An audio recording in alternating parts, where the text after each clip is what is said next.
It is prime time, October the 8th. I'm walking in right now. Got my main girl, Doreen, on my back. Hoping to give us a little more visibility out in the field, but it's looking to be a good night. I'm excited. Hope to get the best, but I hope to get a big buck tonight.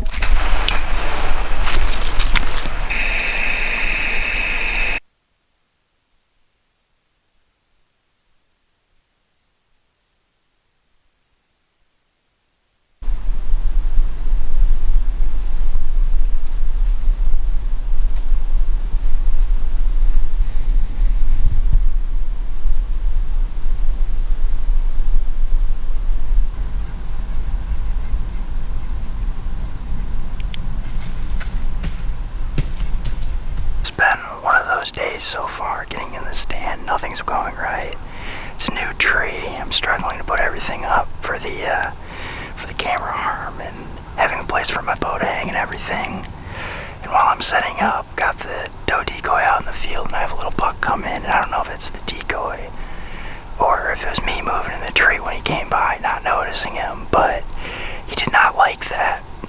So I thought best of it to take the doe decoy out of the field, take it back down. It's been a rough night, but I got 2 does here in the field. So seems like I didn't stir up the hillside too much, but hoping it shapes up here.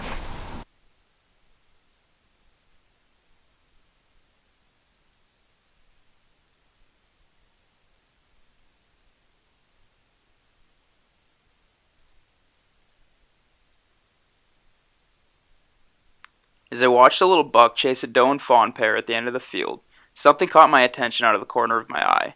A shooter buck had entered the field.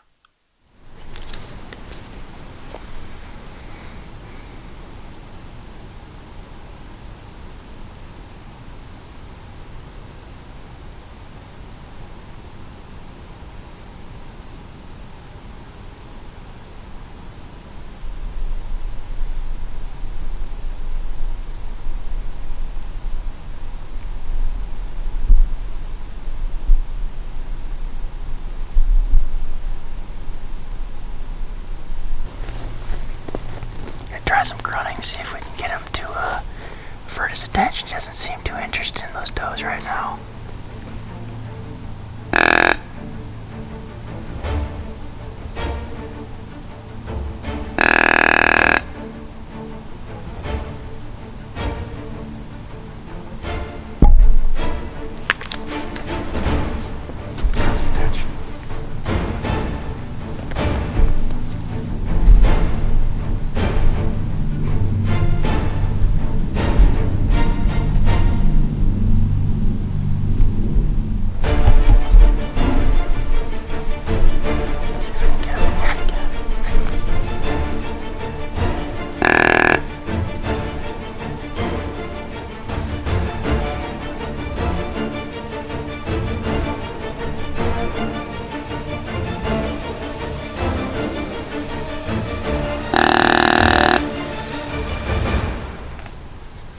I figured out quickly that filming deer and filming deer I intended to shoot were completely different games. I had to adjust camera angles multiple times and anticipate where I thought the deer would end up. This buck hung up and stopped multiple times to spar with the other little buck from earlier.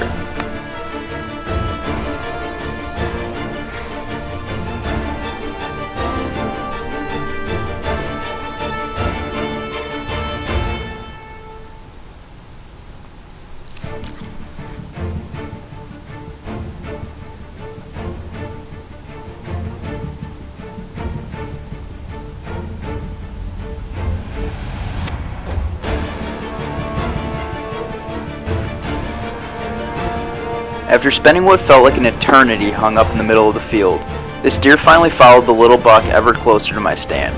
I swapped camera position once again, anticipating where I thought he and my arrow might meet.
shaking right now. 9% battery left. I had 9% battery left when I let that arrow fly. But can you believe that? I'll tell you, this has been a learning curve. This night was not going well up until this point. I kept on dropping things out of the stand. I mean, I had scared that little buck. I'm pretty sure it's the same little buck, but I had scared him several times out of here. I had scared him up and down the hill, and these does came out, and that little buck followed them. And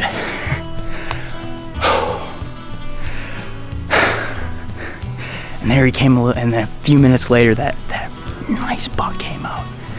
But man,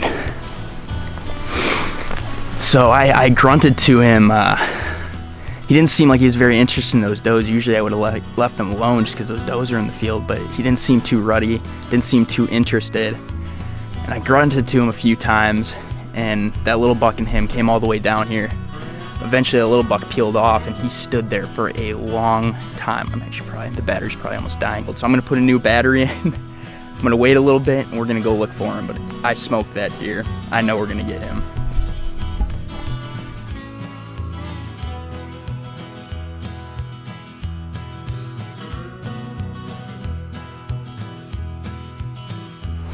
So as you can see, it's pretty late last night when we recovered him.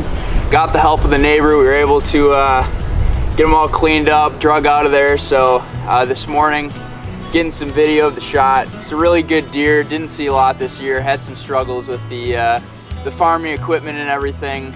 So it was, see my dad's giving me the finger in the background there, but was able to get a pretty nice deer to come in, and I'm pretty happy with him. So we got a lot more hunting left to do this year, but this is a really good start to the year, and hopefully tonight my dad can go out and get one himself. But really great deer. I'm really happy with him. It's my biggest one yet. So.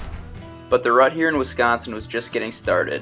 2 days after harvesting my early November buck, my cousin's husband Michael was able to take a mature buck of his own, capping off an incredible weekend in the southwestern Wisconsin deer woods.